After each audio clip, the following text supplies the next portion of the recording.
All right, so a little bit about my background and why I'm up here talking to you about transformation. So this probably is a picture that, is a good accurate representation of the organization that I work for. We have over, I lost count, over 100,000 technologists that work where I work. And it's a hierarchy. It's no surprise. I'm sure most people here probably work for a large company that looks very much like this, right? And you have executive sponsors and you have top tier managers that are basically leading some vision that they're trying to do. So this is me, not at the very bottom, somewhere in the middle. I've been working there now for almost 15 years. And so I find myself somewhere in the middle. And this is what's usually asked of me. Go and transform my organization. Go make it happen. So I'll share with you that this has happened to me 3 times in 6 years. The first time was for an organization of about 1,000 technologists. The second time, we went to 5,000. And then my third time went back to 1,500. So I share with you this is because through those 6 years, I've observed a lot of different things when it comes to transformation. And what I want to do here is share with you some of those things that I've observed, right? So one thing I want to say is I don't have all the answers. I can share with you what I've experienced, what I've observed, and some key things that you may want to consider if you here are maybe a leader in your organization that's leading a transformation. Or maybe you're somebody who's a change agent, like me, right? Trying to help the organization get better. Or you could be somebody who's part of a team where the transformation is being done to you, right? And that's a whole different perspective. So that's what I'll be sharing with you. So you can take a look at this picture. I'll let you take that in for a minute. This is what transformation has become. When a senior executive goes, hey, I want to go transform my organization, in their mind, what they're thinking is, just go buy it and install it into my organization. Simple as that. Why is it taking you so long, right? And it's because we have this view of what transformation is, right? It's become a commodity that's meant to be bought, and you can find it anywhere on the street, and anybody can do it. But those of you that are part of a transformation, or leading a transformation, or living through a transformation, know that it's not that simple, right? There's a lot more involved when you're dealing with whole organizations, cultures, and people, right? So, we have this very weird view of what transformation should be. One thing I want you to take away from this keynote is this term, change by MSU. Anybody know what MSU stands for? Not the Marvel Universe. Anybody? Making, keep it PG, people. Making stuff up. Yeah? So we see that, I've seen this a lot, right? When there's an edict coming down from senior leadership, and they're saying, hey, go make this happen. I want to see 20 agile teams tomorrow. There's a lot of pressure to make that happen. So short of actually having the answer, what we see a lot of times is change by making stuff up. So I'm bringing this up is because this is not a good approach. This is not something that we want in our working environments, right? Why is that? Because when you initiate change this way, you're dealing with people's lives, people's well-being, people's sense of where do I belong in this organization? And it creates a lot of frustration. You heard about stress levels getting really high in the morning keynote. This is very bad, and I've seen this time and time again. And what I'm warning, as many people as I can is we need to stop doing this to the people that really enjoy doing what they do, but are subject to this type of approach of change, right? So, what I want to do is share with you, maybe put in perspective the lens of change through three things I want to share with you. First is understanding the catalyst for transformation. Next, the motivation for transformation. And finally, the strategy for transformation. All right, so I'm going to boil it down to these three key topics. So let's put a lens on transformation through these three. So the other thing is I'm gonna put it up top so you can kind of have a mental model of what we're talking about as we go through these slides and what they relate to. So the first section will be on the catalyst. So let's first begin. Let's make sure that we all have a common language when we say transformation. So what does transformation mean? So if you go out to Google and you search on the word transformation, this is the definition you're going to get. If you look at another, dictionary, maybe the Cambridge Dictionary, here's their definition of what a transformation is. So then I say, what about business? Let's be even more specific. So I go to businessdictionary.com, and this is their definition of transformation. So I've highlighted some key words here for you. What is the common theme here? Change. Change, but what kind of change? Big, profound. Yeah, dramatic, radical, big bang type of change. Now let me ask you this, those of you who've gone through transformation, do big bang transformations generally work? I hear a resounding no from the audience, right? That's because as human beings, whenever there's change, what comes immediately after that? Somebody said it, the R word, resistance, right? We are human beings that, again, we tend to be comfortable with what we know. And when you subject people to change, the first instinct, the first human instinct is to say, wait a minute, hold on. What's happening here? I don't feel comfortable. My stress levels are going up, there's other chemicals coming in, creating a lot of adrenaline and stress. What's going on here, right? So what we're talking about here is change, right? And this is why many times you hear that the change is hard. Change is very hard. When you're dealing with people, change is hard. Now, we're talking about systems, that's hard too, but not as hard as when you're dealing with change with human beings, right? Because we've been doing it this way for so long, and it's been working. And then this is a very natural reaction. So what we are talking about here is change, and it's unfortunate that most of the time in our organizations, leaders think of change as, again, big bang. We need to change it all. We need to be able to show purpose. We need to be able to show results quickly. So we need to make this happen as quick as we can. So let's just wipe the slate clean and start all over. We're gonna change everything. Remember, we're talking about systems here, right? The systems are made up of technology and people, right? And when you introduce change in that manner, it's, I would say, not very respectful, right? So that's kind of one of the big concepts that I want to talk about. The word transformation has been around ever since the initiation of human civilization, right? There's been transformation since the dawn of time. And whenever you hear transformation, there's a lot of words that come before it. Organizational transformation, cultural transformation, architectural process, right? But what's the one word that's been dominating our industry for the last 20 years? What goes along with the word transformation? Digital too, but this one always comes up. How many people have companies that have global town halls, or town halls in general?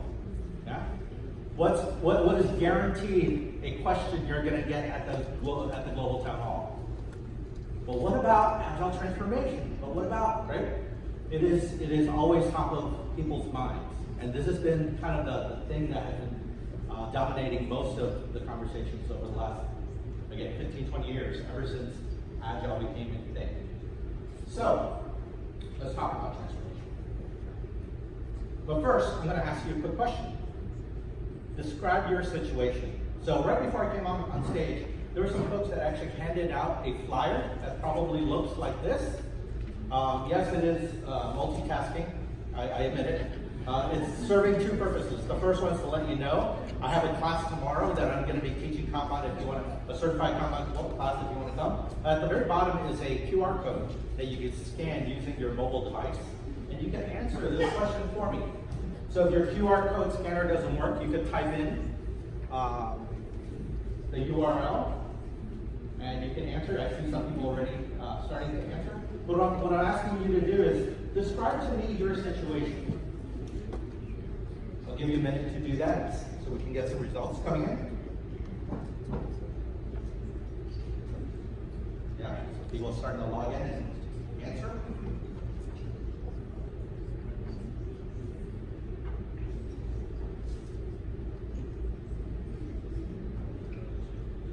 Okay, and it will continue to fluctuate as you continue to answer. So what's interesting here is this, we finally got our first one who's saying we've been through many times. I was actually half expecting this audience to say, for the most part, we've done it once or we're going through it several times. But I see that, again, every environment is different, right?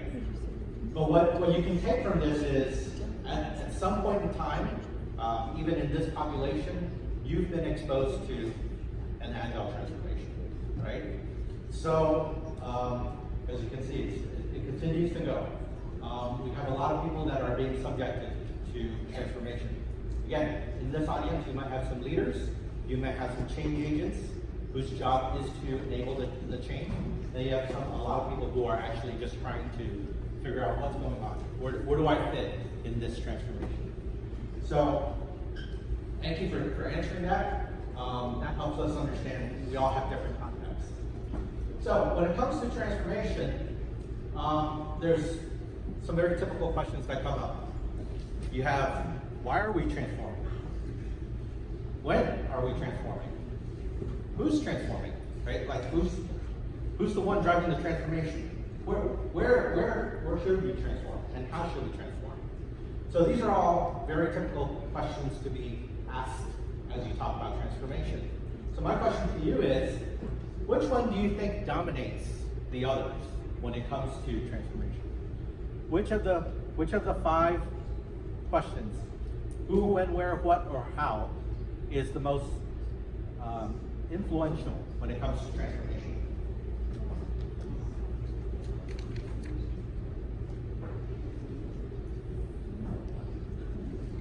So we might have a lot of Simon Sinek fans here, right? So start with why.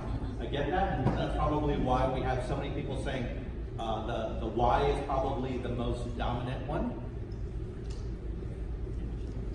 So you can keep answering. I think we've done a lot of people answering. And then in second place right now, we have who?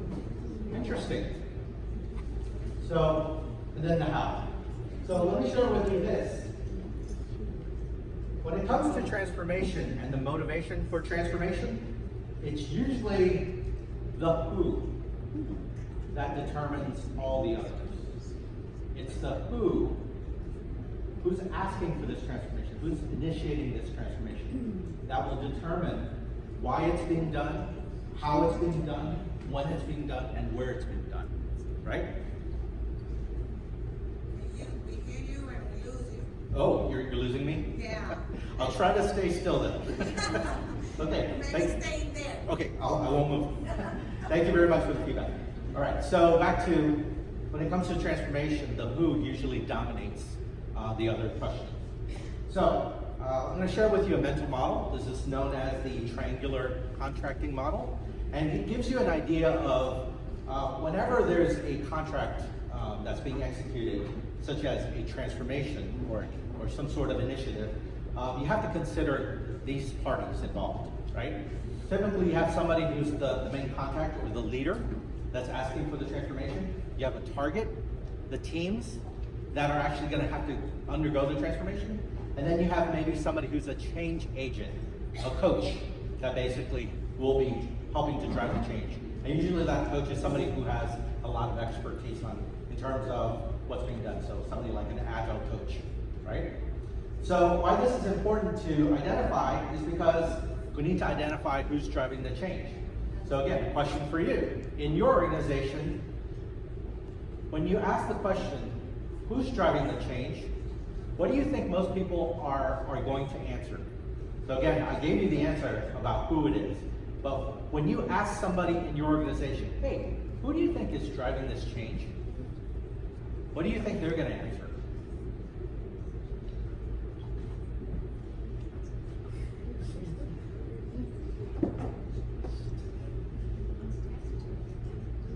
I see it creeping up here. So a lot of times people may say, hey, it's these coaches, these guys, these consultants that we brought in to come help with the transformation. They're the ones that are making us change, right? And meanwhile, the leader's nowhere to be found. Or a lot of times you have people saying, no, it's the teams. The teams want agile, right? So this is an interesting aspect of this triangular contract. And why I introduce it here is because unless you really know, or at least identify who's initiating the change, people are going to be very confused about where's this coming from? Why are we doing this? Has anybody ever experienced that in the organization? People asking, why are we transforming? Why are we doing this yet again? Right? We just did this last year, and now we're doing it again. Who's asking for this? And again, for some people, it's not very clear that most of the time it's your leaders that are asking for the transformations to occur, right? So a good litmus test is to ask the question, who is actually enabling this transformation to occur? Who is actually enabling the transformation to occur?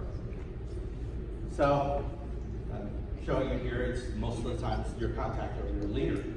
Now, again, let's take it back to my situation where you have a leader that basically says, hey, I want you to go ahead and transform my organization. So this is typically what happens. So you have somebody who's either an external change agent or somebody who's internal, embedded within the company, and their whole job is to begin helping the organization transform from A to B. So what happens is you have that change agent engaging very much with the teams, right? And teach them all the principles and practices of how to use Scrum as an example, right? How do you become agile, right? So this is a, I would say, a pitfall or a blindside I'm going to share with you, because if your change agent is solely focused on just the teams, the recipients of the change, most of the time it will fail, right? Because the relationship has to be dual. It has to be both with the leader as well as the teams. Because I don't know, I don't know about you, but in my experience, I've encountered many times leaders that say, go transform this organization and report back when it's all done. Meaning they don't want anything to do with it. And then if it fails, it was your fault, right? And through the years, I've come to find that you need to have the leader come along with the team at the same time. So if you're a change agent here, and you're listening to this, I'm basically prescribing, hey, you may want to include your leaders along with the transformation. Because many times, the times when I've seen transformations fail is when the leader's not brought along. They have a different idea, remember? That's why I showed you that picture in the very beginning. They have a different idea of what transformation means. And because of that, you might be delivering something that's counter to what they actually wanted. They just wanted you to come in and install. They just wanted you to come in and install Scrum teams, right? But that's not the goal. The goal is, how do I make my organization better, more nimble to be able to act to, react to change in the environment? How do I deal with all of these competitors that are taking away our business, right? So the goal may not be, hey, let's just learn how to execute Scrum. It may be, hey, how do we actually get our people to be able to be more adaptive to change? So that's one blind side. The other thing I also want to share with you is this picture of the triangular contractor is not as simple as just the three parties. Because depending on where you work, you may work for a very large enterprise, and you have maybe this happening at a very senior level, right? And they bring in some contracting company that says, all right, your job is to transform. But guess what? Underneath that are another layer of leaders, and they also have teams, and they also have change agents coming in. And guess what? We're going to have another layer of different leaders and different change agents and different teams. And you probably have seen this in your own environment where you're saying, hey, wait a minute. The very top of the house senior leadership says we all should be doing agile, but we have teams below that are doing all sorts of different things. Anybody experience that? And again, the leaders at the bottom aren't necessarily connected with the ones up top, or they're being told, hey, you figure it out. That's why we gave you this part of the organization. And they don't necessarily have to play nice with the other parts of the organization. So they're going to say, well, we're going to do Scrum. Well, we don't want to do Scrum. We want to do XP. We want to do whatever, right? So this is also something to consider in terms of transformation. Unless there's alignment across the entire organization about what type of transformation is expected, you might have some really weird things come out of it.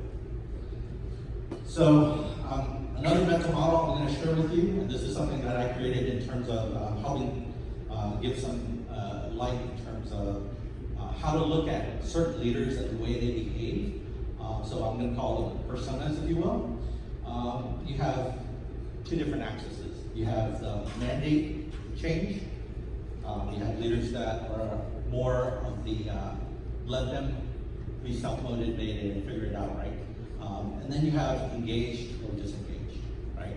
So within these different axes, within these quadrants, you have different types of personas that emerge and some behaviors that come out from them. So you might have a leader who's very heavy on the mandates, right? And says, this is the only way we're going to do this. But guess what? They're also very engaged. So they're going to be your enforcers, and they're looking for compliance. They want to make sure the whole organization is doing it the exact same way, and we're going to come out with status reports of how much progress we're making in this transformation. Then you have somebody who's maybe an abdicator who, again, wants to mandate the change, but saying, you know what, I'm not going to get involved. I'm going to hire a bunch of people to take care of this for me, and that's their job. I'm here to just basically say that's what I want, right?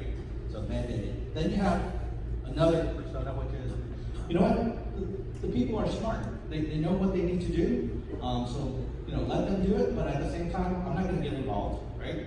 And they don't know what they're doing. That's just the way it is. So you have somebody who's a little bit more of a laissez-faire type of leader persona. And then finally, you have somebody who's very hands-on everything, the participant, right? Somebody who wants to collaborate and make sure that, hey, we're going to do this. We're going to do it together. We're going to do it as I'm going to be involved as your leader. And guess what? We're also going to allow you to kind of help figure out how we're going to go about this. So as I show you these quadrants, I don't want you to look at the top right quadrant as the way to go, right? So right now you might be saying to yourself, the participator is the best persona to be. I don't want you to look at it black and white like that.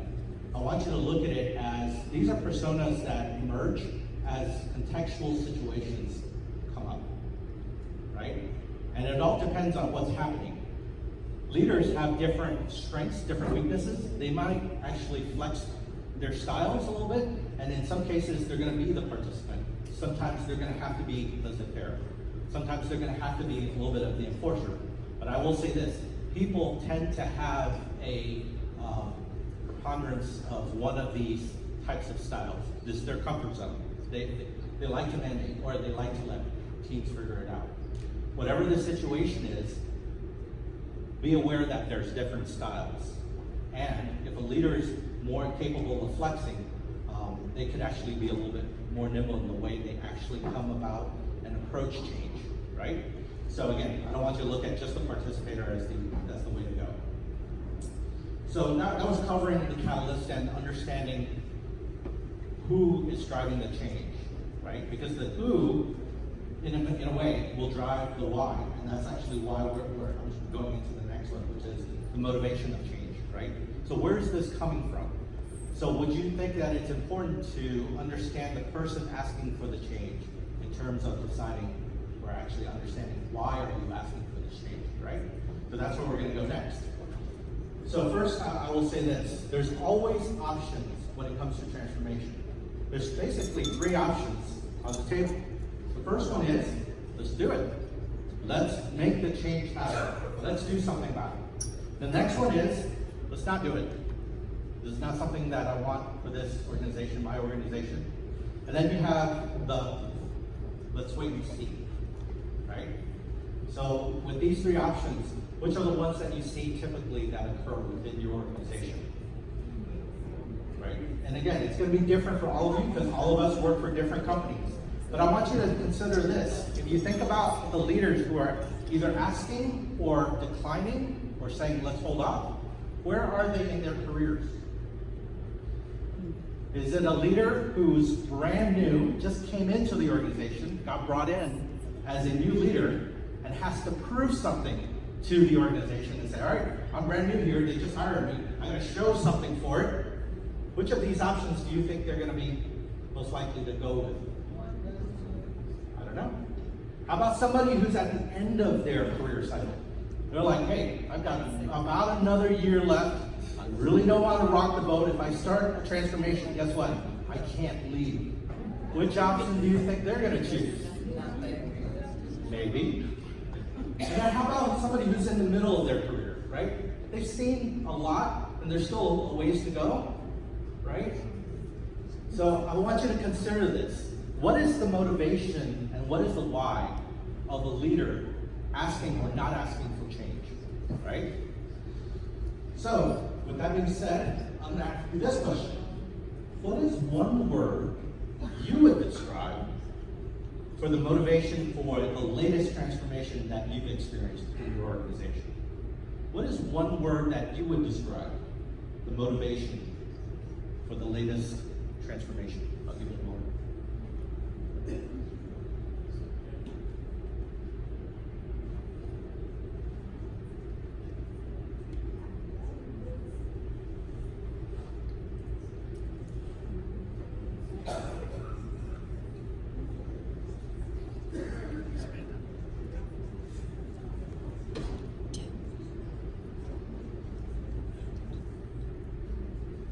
Just to share with you this word cloud.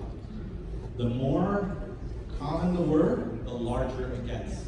So that means there's several people in here that are basically saying fear and survival is the modus operandi or MO for why transformation is being asked for, or not being asked for, right? In that case too. But you can see there's a lot of if you look at this word cloud, you can see there's a lot of emotions that are tied up in these words, right? Sometimes it's for like we need to be more productive. We get it. We need to be more profitable. You see a lot of emotions in these words, right? So again, that tells you something. That tells you that it's tied to the identity of the leader that's initiating that transformation. So I could let you keep going, and guess what? I'm going to let you keep going. I'm going to share with you this word cloud. Once we're done, I'll update the slide and you can have it. But at least this is at least coming from you, from this audience, right? So I'm not making this up. So I want to share something else with you. So how many people here have read the book Prime to Perform by Neil Doshi and Lindsay McGregor? Any show of hands? Okay, one or two people back there. This is a wonderful book. If you haven't read this book, I would highly recommend it. They wrote this book doing a lot of research and understanding what are some of the things that make some teams really successful in their performance. And it boils down to what they call total motivation, or TOMO for short. So TOMO, they basically created this thing called a motivation spectrum to kind of help explain it. So if you look at the different stripes, you have the work itself, you have identity, values, beliefs, and then external. So motivations, depending on where they come from, will basically help explain why certain things are more successful in terms of performance. So a good way to explain this is, if you look at the 6 different values, you have play, purpose, potential, emotional pressure, economic pressure, and then inertia. The 3 at the top are known as direct motives.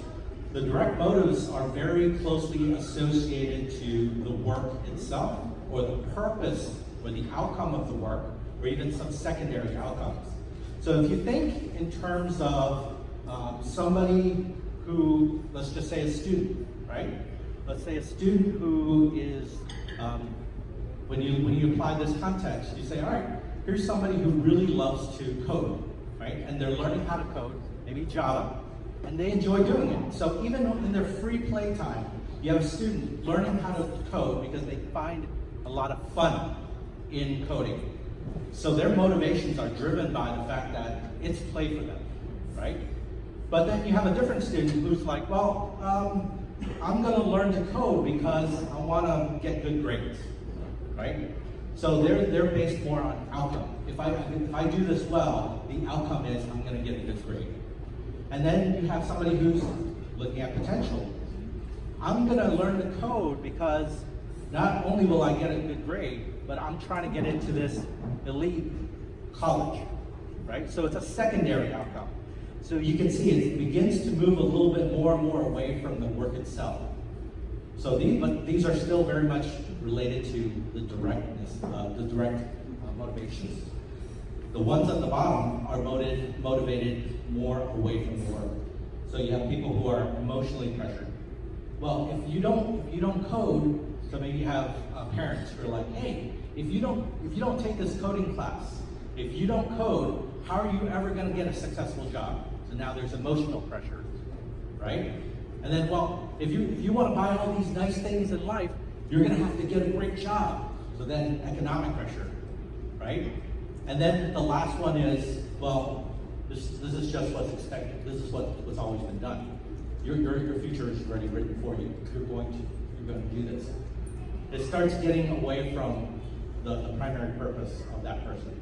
So this is a very simple way to explain it, but again, the book explains it really well. But why I'm showing you this is because if you apply it to the lens of transformation and why leaders are asking for transformation, you can also use the same lens, right? Is it a leader who's looking at transformation and saying, you know what, I'm just curious to see if we do some things a little bit differently, if it's going to be something that's good for our organization. Let's just try it out. Let's see what happens, because I really want our organization to kind of be adaptive. So let's just try it. Versus somebody who's like, well, we need to get on board with this agile thing, right? Because my counterparts are all claiming success, so I need to begin doing this. Versus somebody who's like, well, if we become agile, then we'll get more velocity or more points or whatever term you're going to use in your environment. And then there's the emotional pressure, right? I'm being looked at by my end of year incentives is based on how well I perform in transforming this organization. And then inertia, all the way to, well, in order for me to actually have a career, I need to be able to show that I've done some sort of agile transformation, right? Everybody else is doing it, it's just the MO, right? And then we get really far away from why are we asking for this in the first place? So there's a story in the book that Neil Doshi shares back in colonial days. I believe it was in one of the colonies in India. There was rampant snakes, cobras everywhere, and they were trying to deal with this situation. So the British government started providing incentives to people who actually bring in dead snakes, right? So a lot of people started bringing in dead cobras to the British government that were stationed at this particular colony. So much so that the government, the people who were paying out for these dead cobras started asking, why is there a never-ending stream of dead cobras coming in? Come to find out, because of the incentive, a lot of people started farming cobras and selling them back to the government. And so, if that's not bad enough, once the British government found out that they were doing that, they stopped paying. They're like, listen, no, you're farming cobras and bringing them back. We're not paying you for that. So you have all these cobra farmers that basically said, well, if they're not worth anything, just let them go. So the cobra population basically doubled, and it was terrible. But the reason why he's telling this story is when your motivations are so far from the original purpose, you're going to get some really weird stuff happening, right? And this actually is a good analogy to what's happening in a lot of our organizations, right? Oh, we need more agile teams. We need more velocity. We need more story points. We need more epics. And we're saying all these words, but do we ever ask ourselves, hey, do we understand what we're asking for? What's the motivation here? Why are you asking for transformation, right? So then this is a good way to kind of take a look at that. So again, now we're talking about motivation. Now we're going to talk about strategy. So once you define your purpose and you understand who's asking for it and why they're asking for it, the next question is asking, so how are we doing the transformation? And there's a couple of things here to consider as well. Yet another mental model. This comes from a coworker of mine, Davie. So I'll share this with you. So this model basically sets it up where you have on the y-axis you have the degree of the change approach, right? So you have revolutionary change versus evolutionary change.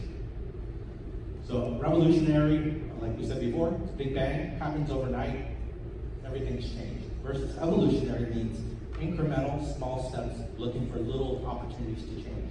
In your x-axis, you have your energy, your source of how that transformation is how that change is going to come about, right?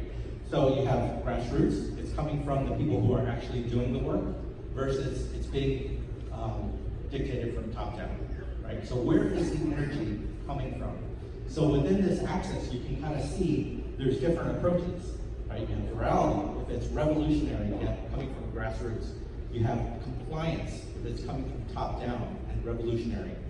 You have organic, if it's coming from grassroots and allowed to be evolutionary. And then you have influence, where again, it's being supported from the top, but again, they're not asking for things all at once. So each of these approaches have different consequences, right? So one thing, and you'll probably notice that there's two yellow boxes there. One is on the y-axis, punctuated equilibrium. Punctuated equilibrium is basically saying there's somewhere in between revolutionary and evolutionary where there's opportunities for change to occur. Anybody ever heard of the saying, never waste a good crisis? Never waste a good crisis? That's what punctuated equilibrium means. That means, you know, when things happen, and there's change sometimes is initiated by yourself, but sometimes it's being done to you, right? And in those crises, sometimes it's a crisis or sometimes it's just something that just happens.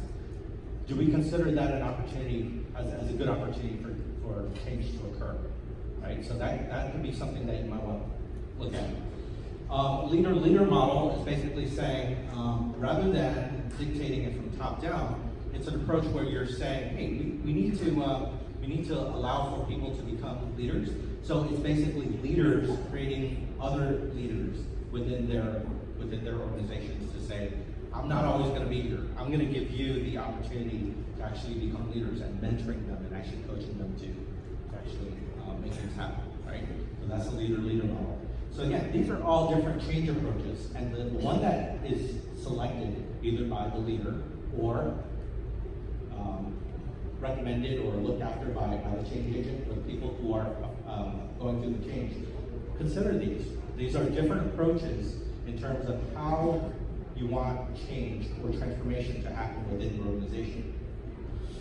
So then this last question I'm going to ask you, and I promise you it's the last one. How many changes currently can you say is impacting you today?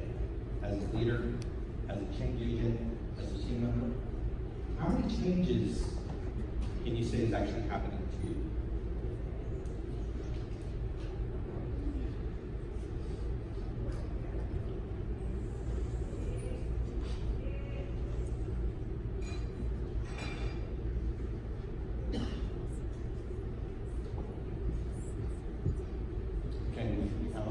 Answers, and they'll continue to flex as you see. But I want to point out something. For those that are answering no idea, that may be a red flag for you, right? Just to let you know, because if you don't have any idea right now how many changes, if you're a leader, that's even more of a red flag. that may be something you might want to look into. If you're a change agent, very important to understand what are the changes that are being asked for. Same as with the team. The other one is the ones that are really high. Was it 15 changes? That's a lot of change.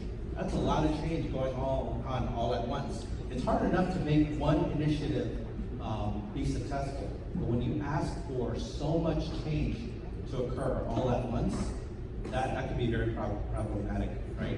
And remember, I showed you one of the pictures where, again, depending on your organization, you might be thinking, this is a part of the norm. We change a lot. But again, it takes a while to get everybody aligned. It takes a while to get people to understand why are we transforming? Why are we asking for this?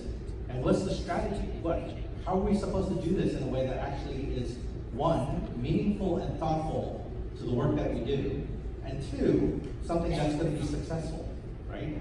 Because again, in the 6 years that I've been involved, I've seen a lot of not so successful transformations occurring, and the whole goal was to change everything.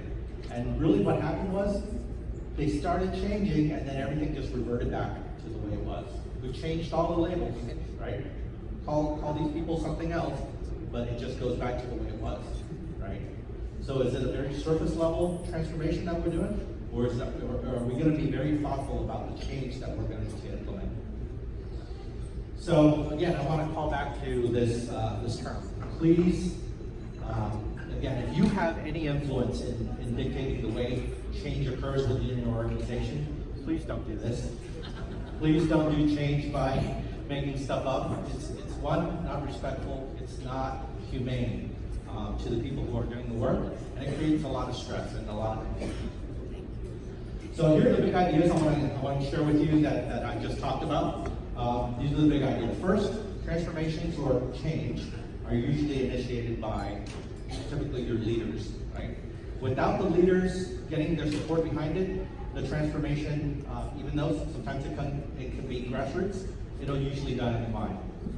And I'll share this with you too. In the 3 times I went through our transformations in the 6 years, we got to some level of success until a brand new leader came in and everything was undone.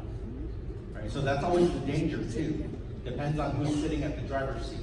You can have some great things starting to occur, but once you get in a new leader, they have a different identity. They have different motivations about what's happening. And unfortunately, that occurs sometimes in organizations too. The who will always determine the when, where, how, and what in terms of transformation. Right? So this is, again, why I always stress, when you look at change, you will tell if you're going to have something that's going to sustain and be something that's going to be resilient and stay even after the coaches and everybody have left, and if it will continue to remain, is if the people who are driving the change are going to be supporting it. Next, leader personas will help provide a mental model to help you understand the way and the context that's being applied to the transformation or the change. The leader's motivation will help shape the approach for how the transformation will be executed. And finally, be aware of how the change is impacting you as a leader, change agent, or as a team member is going to help you understand the better way to navigate through the way you actually execute your change, right? So these are all basically big ideas to say, if you're going to be part of a change, you're going to initiate change, you're going to have to support a change. Be very thoughtful in the way that you do it and what your outcomes are going to be, because at the end of the day, these are the things that matter most when it comes to transformation. And what we're trying to get to here, and understanding the who, the why, and the what, and the how, is to get to this humane change, right? So we want to be very thoughtful in the way that we execute and plan for change, and how we support it, and how and what, and be very clear about our intent. If you're a leader in an organization saying, hey, I'm going to take you guys through this agile transformation, be very upfront about it. Don't let people guess. People will get very stressed out, go home to their families, and they're saying, hey, again, this is happening. And it creates a lot of stress for people. If you're a leader and you have the power to do so, be very upfront and help people understand why the change is being asked for. I'll tell you this, they will get on board much quicker. Not only that, they're going to be the biggest proponents of your change. You can be very clear about your purpose. So that being said, I'm pretty much at the end of my presentation, but I want to share with you, this is one of the passions of mine. I love talking about change and evolutionary change especially. I have some other talks that are out there on YouTube. You can find them at my website. The one that I talk about change is the one on the top right, which is change is a lot of times misunderstood. So that's something that you can look up and see. But if you want to get in contact with me, if you have any questions, feel free to contact me through LinkedIn. As I mentioned, I have a class coming up tomorrow, but I'll probably be coming back at some time. I'll be working with the PMI chapter here in South Florida to be able to maybe offer that again. And that's actually one of the things that I'm trying to share with you is there's respectful change that can be done through evolutionary processes. Small incremental changes that will actually make for better environments within your organization. And that's really where I'm really passionate. So with that being said, thank you very much for your time.